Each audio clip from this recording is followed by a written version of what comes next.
Chapter 7 The Bogart in the Wardrobe.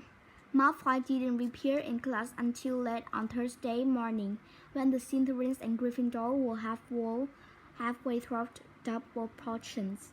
He swarmed into the dungeon, his right arm covered in bandages and bound up in a ceiling, acting, in Harry's opinion, as though he was heroic savior of someone death battle. How is it, Draco? Simpered Pansy Parkinson. Does it hurt much? Yeah, said Malfoy, putting on a brave sort of grimace. But Harry saw him wink at Crabble and Goyle when Passos had looked away. Settle down, said Professor Snape eagerly. Harry and Ron snarled at each other. Snape wouldn't have said settle down if they did walk in late. He did have given them detentions, but Malfoy had always been able to get with anything in Snape's class. Snape was head of Slytherin House, and general favored his own student before all others. They were making a new potion today, a shrinking solution. Malfoy set up his couch right next to Harry and Ron, so that they were preparing their ingredients on the same table. Sir, Malfoy called, Sir, I'll need help cutting up these daisy roots. Because of my arm, Weasley cut up Malfoy's root for him, said Snape, with such looking up. Ron went brick red. There is nothing wrong with your arm, he hissed at Malfoy. Malfoy screamed across the table. Weasley, you hear Professor Snape. Cut up the roots. Ron seized his knife, pulled Malfoy's roots toward him, and began to chop them roughly, so that they were all different sizes. Professor, drawled Malfoy. Weasley is mutilating my roots, sir. Rapped Snape approached the table, stared down his hooked nose at the roots, then gave Ron an unpleasant smile from beneath his long, grizzly black hair. Chain roots with Malfoy, Weasley. But sir! Ron had spent the last quarter of an hour carefully shaved, diving his own roots into the exactly equal piece. Now, said Snape in his most dangerous voice. Ron shoved his own beautifully cut roots across the table at Malfoy, then took up the knife again. And sir, I will need the shuffling skinner, said Malfoy, his voice full of magical laughter. Potter, you can skin Malfoy's shiver left, said Snape, giving Harry the look of loathing he always received just for him. Harry took Malfoy's shiver thick as Ron set about trying to repair the damage to the roots he now had to use. Harry across the table at Malfoy without speaking. Malfoy was speaking more boldly than ever. Seeing your heart had great lately, he asked them quietly. None of your business, said Ron jerkily, without looking up. I am afraid he won't be a teacher much longer, said Malfoy. I am a ton of mock sour. Father is not very happy about my injury. Keeping talking, Malfoy. I'll give you a real injury, snarled Ron. He's complaining to go to the school governess and to the Ministry of Magic. Father has got a lot of influence, you know? And a lasting injury like this, he gave a huge fake sack. Who knows if my arm will ever be the same again? So that is why you are putting it on, said Harry, expectantly behind a dead caterpillar, because his hand was shaking in anger, to try and get Harry shaken. Well, said Malfoy, lowering his voice to a whisper, partly Potter. But there are other benefits too, Weasley. Slit my competitors for me. A few cauldrons away, Neville was in trouble. Neville regularly went to the Peace in Potions lesson. It was his worst subject, and his great fear of Professor Snape made things 10 times worse. His potion, which was supposed to be a bright, exciting green, had turned orange. Longbottom, said Snape, lighting some up and allowing it to splash back into the cauldron so that everyone could see. Orange, tell me, boy, does anything pretentious that thick soul of yours? Didn't you hear me say, quite clearly, that one only such skill was neat? Didn't I say plainly that a dash of bleach juice would still fish? What do I have to do make you understand, Longbottom? Neville was pink and trembling. He looked at us touched.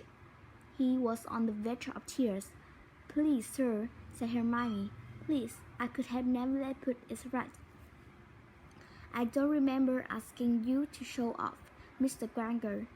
Dan said Snape coldly, and Hermione went as pink as Neville. Longbottom, at the end of this lesson, we'll feed a few drops of this potion to your throat and see what happens. Perhaps that will encourage to you to do it properly. Snape moved it away, leaving Neville breathless with fear. Help me, he murmured to Hermione. Hey, Harry, said Seamus Finnegan, leaning over to borrow Harry's brass skill. Have you heard? Daily Prophet this morning.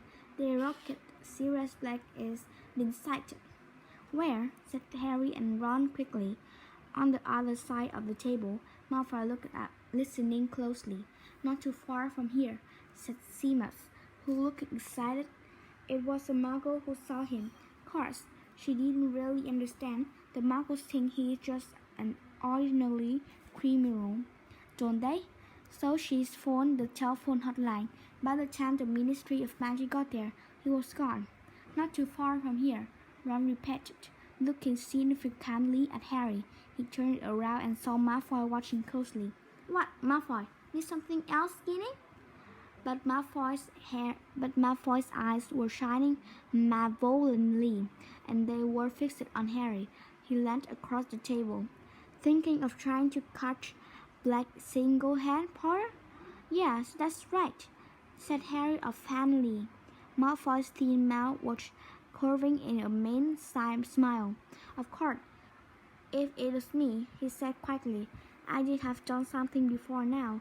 I wouldn't be staying in your school like a good boy. I did be out there looking for him. What are you talking about, Malfoy? Said Ron roughly. Don't you know, Potter? Breathed Malfoy, his pale eyes marveled. Know that? Malfoy let out a loud, sneering laugh. Maybe you did rather not risk your neck, he said. Want to leave it to the Dementors, do you? But if it was me, I did want revenge. I did hunt him down myself. What are you talking about? Said Harry angrily.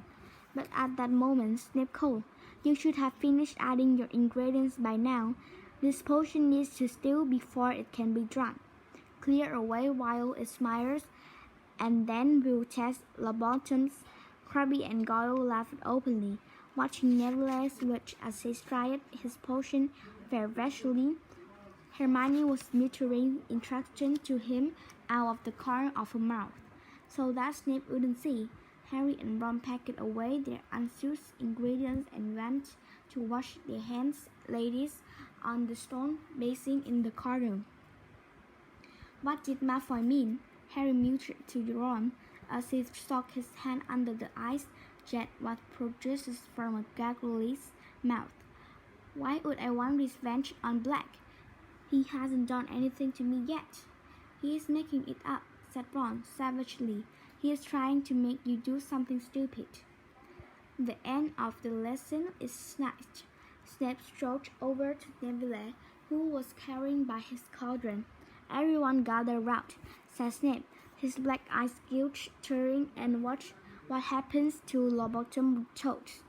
If he had managed to produce a shrinking solution, It will shrink to a tadpole. If, as I don't judge, he has done it wrong, his torch is likely to be poisoned. The Gryffindors watching fearfully, the Slytherin looking excited. Snape picked up Trevor, the torch in his left hand, and dipped a small spoon into Neville's potion, which was now green. He drank a few drops down Trevor's throat. There was a moment of anxious silence, in which Trevor gulped. Then there was a small pop, and Trevor, the tadpole, was breathing in Snape's palm. The Gryffindor burst into applause. Snape, looking sore, pulled a small bottle of them the pocket of his robe, poured a few drops on top of Trevor, and he repaired it suddenly, fully ground. 5 points from Gryffindor, said Snape, which whipped a smile from every face. I told you not to help him, Mr. Granger. Class dismissed. Harry, Ron, and Hermione climbed the steps to the entrance hall. Harry was still thinking about what Malfoy had said, while Ron was seething about Snape. 5 points from Gryffindor because the potion was all right. Why didn't you lie, Hermione? You should have said Neville did it all by himself. Hermione didn't answer. Ron looked around. Where's she? Harry turned, too. They were at the top of steps now, watching the rest of class pass them, heading off the great hall and lodge. She was right behind us, said Ron, frowning. Malfoy passed them, walking between Crabbe and Goyle. He smirked at Harry and disappeared. There she is, said Harry. Hermione was panting shakily, hurrying up at the stairs. One hand was clutching her back. The other seemed to be tucking something down the front of her robes. How did you do that? Said Ron. What? Said Hermione, joining them. 1 minute you were right behind us, and next moment you were back at the bottom of the stairs again. What? Hermione looked slightly confused. Oh, I had to go back for something. Oh no. A seam had split on Hermione's back. Harry wasn't surprised. He could see that it was crammed with at least a dozen large and heavy books. Why are you carrying all this around with you? Ron asked her. You know how many subjects I am taking, said Hermione breathlessly. I couldn't hold this for me, could you? But Ron was turning over the books she had handed him, looking at the covers. You haven't got any of these subjects today. It is only defense against the dark arts this afternoon. Oh yes, said Hermione, vaguely, but she packed all the books back into her bag just the same. I hope there is something good for lunch. I am starving, she added, and she marched off towards the great hall. Do you get any feeling Hermione's not telling us something? Ron asked Harry. Professor Lupin wasn't there when they arrived at his first defense against the dark art lesson. They all sat down, took out the books, quills, and parchment, and were talking when he finally entered his room. Lupin smiled vaguely and placed his tatty old briefcase on the teacher's desk. He was as shabby as ever, but looked healthier than he had on the train. As thought he had had a few square meals. Good afternoon, he said. Would you please put all your books back in your bags? Today's will be practical lesson. You will only need your ones. A few crude, serious looks were exchanged as they closed but put away their books. They had never had a practical defense against the dark as before, unless you count the Marlborough class last year, when their old teacher had brought a cart full of pieces to class and set them loose. Right then, said Professor Lupin, when everyone was ready, if you did follow me. Puzzled but interested, the class got to its feet and followed Professor Lupin out of the classroom. He led them along the dark corridor and around a corner, where the first thing they saw was Peeves, the proletaire guest, who was floating upside down in mid-air and stuffing the nearest keyhole with chewing gum. Pete didn't look up until Professor Lupin was 2 feet away. Then he wiggled his curly toed feet and broke it into song. Lonnie, Lonnie, Lupin. Pete sang, Lonnie, Lonnie, Lupin. Lonnie, Lupin. Ron and amazed both as he almost always was. Peeps and usually showed some respect towards the teachers. Everyone looked quietly at Professor Lupin to see how we would take this. To their surprise, he was still smiling.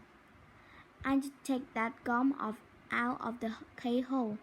If I were you, Peeps, he said pleasantly. Mr. Fitch won't be able to get into his rooms.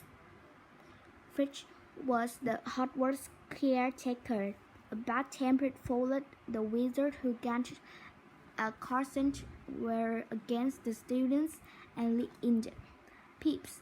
However, Peeps paid no attention to Professor Lupin's words, except to blow a loud wet raspling.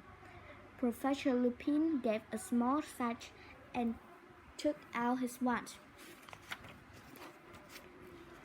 This is a useful little spell, he told class over his shoulder. Please watch closely.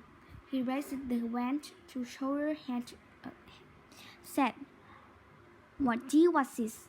And pointed it at Peeps, which the force of a bullet.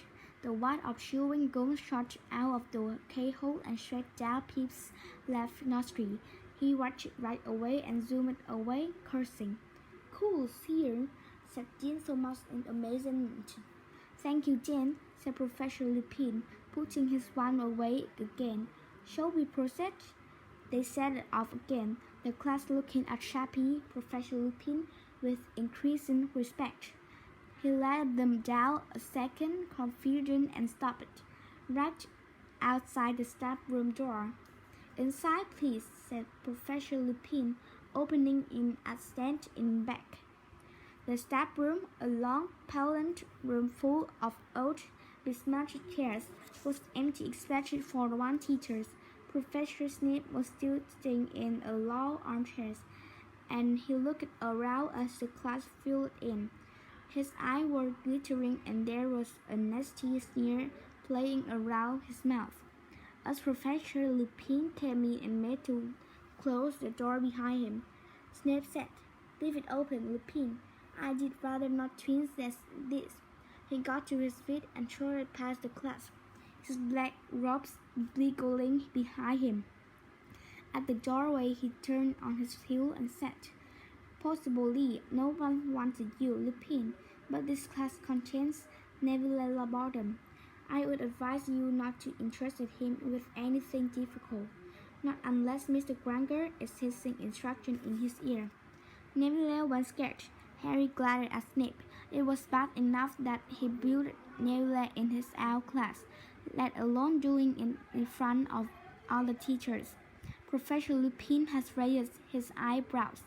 I was hoping that Neville would against me with the first stage of the operation, he said, and I am sure he will perform it admirably. Neville's face went. It's possible. Even reader, Snape's lip colder, but he left, shutting the door with a snap. Now then, said Professor Lupin, beckoning the class towards then the end of the room, where there was nothing except an old wardrobe in which the teacher kept their staff robe.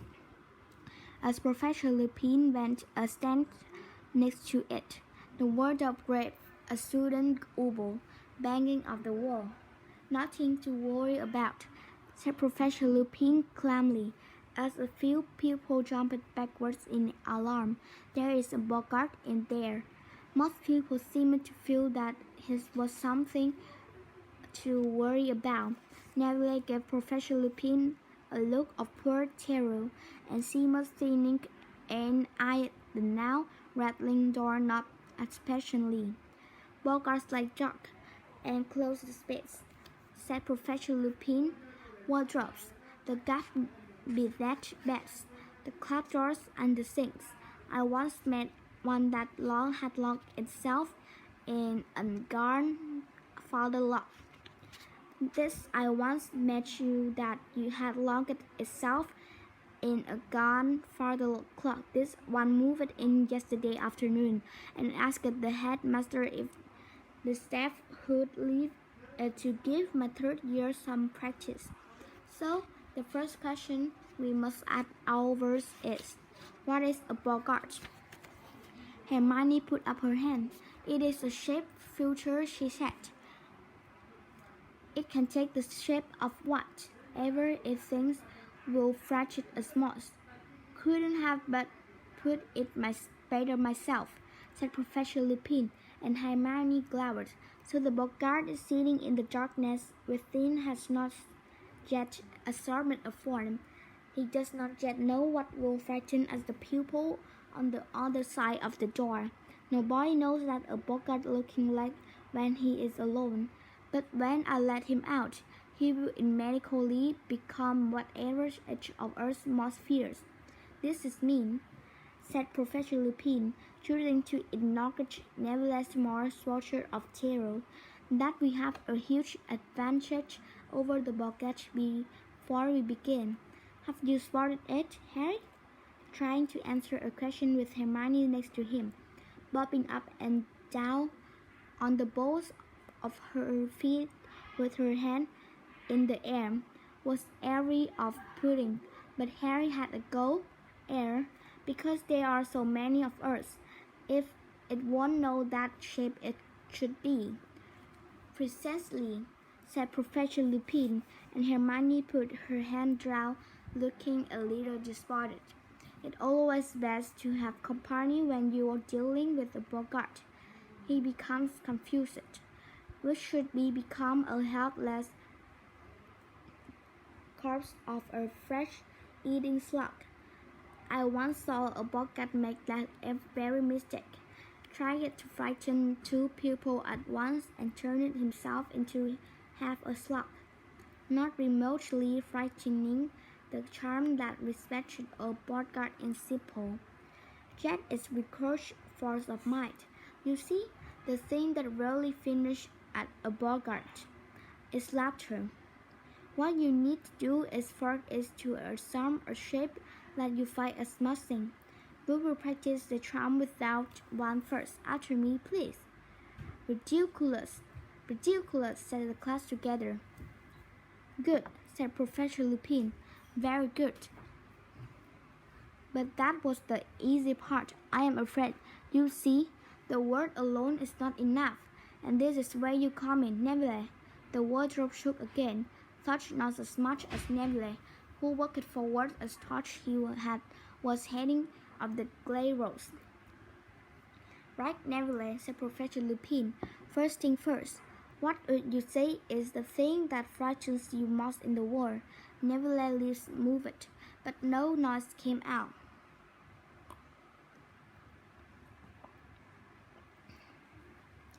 Didn't catch that, Neville. Sorry, said Professor Lupin cheerfully. Neville looked around rather weirdly, as thought begging someone to help him, then said, invariably, more than a whisper, Professor Snape. Nearly everyone laughed. Even Neville grinned a plot echo. Professor Lupin, however, looking thoughtful. Professor Snape, Neville, I believe you live with your grandmother. Yes, said Neville nervously, but I don't want the bogart to turn into her, Arthur. No, you misunderstand me, said Professor Lupin, now smiling. I wonder could you tell us what sort of clothes your grandmother usually wears? Neville looked startled, but said, well, always the same hat, a tall one with a soft vulture on top, and a long dress, green, normally, and sometimes a fox fur scarf. And a handbag? Propensed Professor Lupin. A big red one, said Neville. Right then, said Professor Lupin. Can you picture those clothes very clearly? Neville, can you see them in your mind's eyes? Yes, said Neville impatiently, plainly wondering what was coming next. When the Boggart burst out of this wardrobe, Neville, and see you, it will assume the form of Professor Snape, said Lupin, and you will raise your hand first and cry, ridiculous, and concentrate head on your grandmother's cloak. If all goes well, Professor Boggart Snape will be forced into the vulture-topped hat, that green dress, that big red hat bag. There was a great shout of laughter. The wardrobe watched more violently.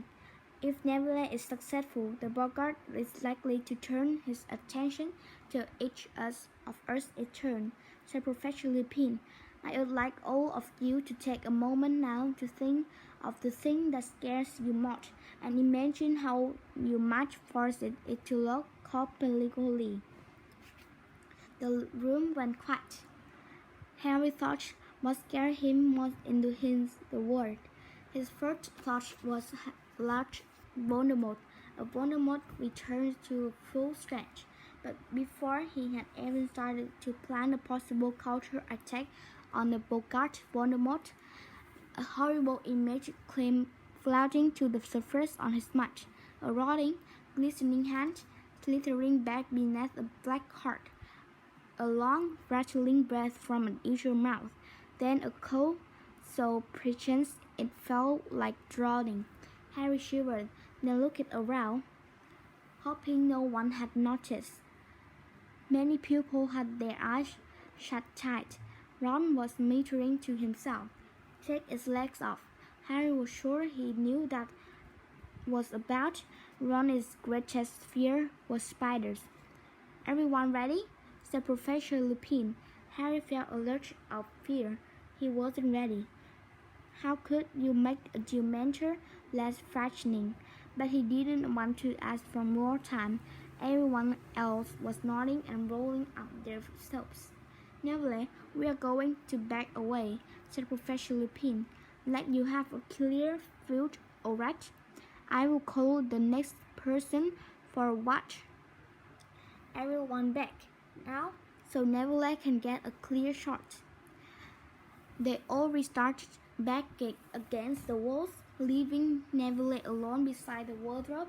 He looked pale and frightened, but he had pushed up the sleeves on his robe and was holding his wand ready. On the count of 3, Neville, said Professor Lupin, who was pointing his out around the handle of the wardrobe.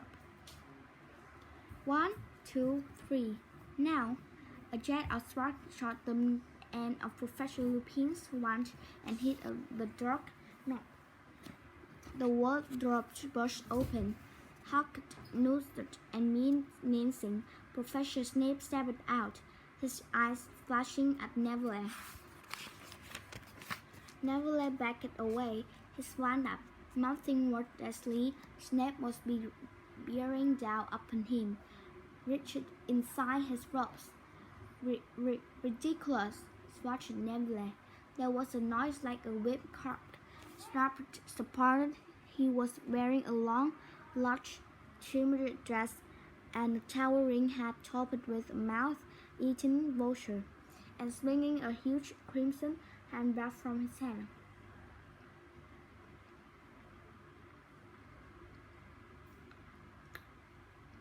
There was a roar of laughter. The Boggart paused, confused, and Professor Lupin shouted, "Parvati, forward!" Parvati walked forward, her face set. Snape routed on her. There was another crack, and where he had stood was a blood-stained, battery mummy.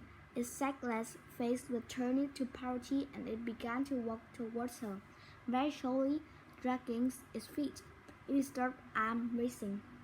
"Ridiculous!" cried Parvati. A bandage unveiled at the mummy's feet. It became entrenched, fell forward, and his head rolled off. "Seamus!" roared Professor Lupin. Seamus darted past Parvati. a bench and travel at the new mummy's feet. It became and charged, fell face forward, and its hand rolled up. Seamus, wrote Professor Lupin. Seamus darted past party. Crack! Where the mummy had been was a woman with floor-length black hair and a shackle. Red-tight face, a bandashi. She opened her mouth wide, and an unearthly sound filled the room, a long rolling shake making the hair on Henry's head stand on end. Ridiculous, shouted Seamus. The banshee made a rasping noise and a culture. Her thought, her voice was gone. Crack! The banshee turned into a rat, which chased into a circle, then crack! Became a rat terror snake, which slid rat and the weather before, crack! Becoming a single bloody eyeball. It is confused, shouted Lupin. We are getting there, Dean. Dean hurried forward. Crack! The eyeball became a seven hand, which flipped over and began to creep along the floor like a cloud. Ridiculous, yelled Dean. There was a snap, and the hand was trapped in a mouse trap. Excellent. Ron, you next. Ron leapt forward. Crack! Quite a few people screamed. A giant spider, 6 feet and covered in hair, was advancing on Ron, clicking his pincer gently. For a moment, Harry thought Ron had frozen. Then, ridiculous, lowered Ron, and the spider's leg vanished. It rolled over and over. Lavender Brown scratched and ran out of his way and became unhurt at Harry's feet. He raised his hand. Ready? But here, shouted Professor Lupin suddenly, hurrying forward. Crack! The legged spider has vanished. For a second, everyone looked wildly around to see where it was. Then they saw several lights up hanging in the air in front of Lupin, who said, ridiculous, almost lazily. Crack! Forward, Neville, and finish him off, said Lupin, as the Boggart landed on the floor as a car crutch. Snape was back. This time Neville charged forward looking demented. Ridiculous, he shouted, and they had a split-second's view of Snape in his lacy dress before Neville let out a great "ha!" of laughter, and the Boggart exploded, burst into 1,000 tiny whiffs of smoke, and was gone. Excellent, cried Professor Lupin as the class broke into applause. Excellent, Neville. Well done, everyone. Let me see. 5 points to Gryffindor for every one person to tackle the Boggart. 10 for Neville because he did it twice, and 5 each to Hermione and Harry. But I didn't do anything, said Harry. You and Hermione answered my question correctly at the start of the class, Harry. Lupin said lightly. Very well, everyone. An exciting lesson. Homework. Kindly read the chapter on Boggarts and Somers is for me. To be handed it one Monday. That will be all. Taken excitedly, the class left the staff room. Harry, however, wasn't feeling cheerful. Professor Lupin had deliberately stopped him checking the Boggart. Why? What is because he just seen Harry Coppless on the train and thought he wasn't up to much? Had he thought Harry would pass out again? But no one else seemed to have noticed anything. Did you see me take the bench? Shouted Seamus. And the hand, said Dean, waving his arm around. And Snape is that hat. And my mommy. I wonder why Professor Lupin's fraction of crystal balls, said Lavender thoughtfully. That was the best defense against the dark art lesson we have ever had, wasn't it? Said Ron excitedly. As they were back to the classroom to get through their bags. He seems a very good teacher, said Hermione approvingly, but I wish I could have a turn with the Boggart. What would it have been for you? Said Ron, snickering. A piece of homework that only got 9 out of 10.